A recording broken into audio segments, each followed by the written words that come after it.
Sepp Blatter denies approving alleged fraudulent payments to Michel Platini. The former FIFA president Sepp Blatter has denied approving fraudulent payments to Michel Platini, telling a Swiss court on Thursday that a cash transfer followed a gentleman's agreement between the pair.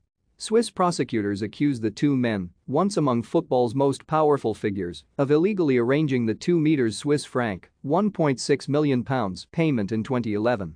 Blatter and Platini both deny the charges. Blatter gave testimony to the federal criminal court in Bellinzona after being excused on health grounds on Wednesday. The 86-year-old said he had asked Platini to be his advisor after the Swiss official was elected FIFA president for the first time in 1998. Platini asked to be paid 1 francs a year, but Blatter told the former France captain that FIFA could not afford such a salary. Instead, they agreed Platini, one of the greatest players of his generation, would be paid 300,000 francs a year, with the outstanding cash to be paid at a later date. "I knew when we started with Michel Platini that is not the total, and we would look at it later," Blatter said, referring to the agreed 300,000 francs salary for the job of technical consultant. Sealed with a handshake, Blatter said the arrangement was a gentleman's agreement.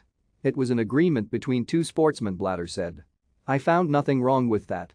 Platini signed a written contract with FIFA in 1999, but it specified only a salary of 300,000 francs, with no mention of the extra payments. He said he trusted Blatter and believed he would be paid in full eventually. "I trusted the president and knew he would pay me one day," Platini told the court. FIFA's fragile financial position in the early 2000s after the collapse of its broadcast partner meant the organization could not pay immediately when Platini stopped his work as technical advisor in 2002. Blatter described the organization as broke. Platini, who led France to victory in the 1984 European Championship, did not pursue the outstanding debt until 2010, telling the court he did not need the money. He decided to claim the money after hearing that two former FIFA employees had received substantial payments. Platini said he contacted FIFA and was informed the organization did owe him money and he should send an invoice.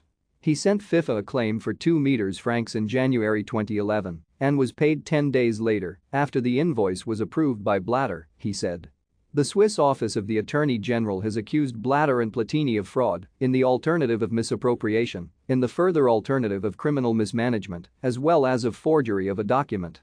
Platini, who later became UEFA's president, was also charged as an accomplice. A verdict is due on 8 July. If convicted, Platini and Blatter face up to 5 years in jail. Both officials were banned in 2016 from football for 6 years over the payment. Platini said the affair was a deliberate attempt to thwart his attempt to become FIFA president in 2015. "What FIFA did to me was scandalous. And the goal was that I didn't become president of FIFA." The trial continues.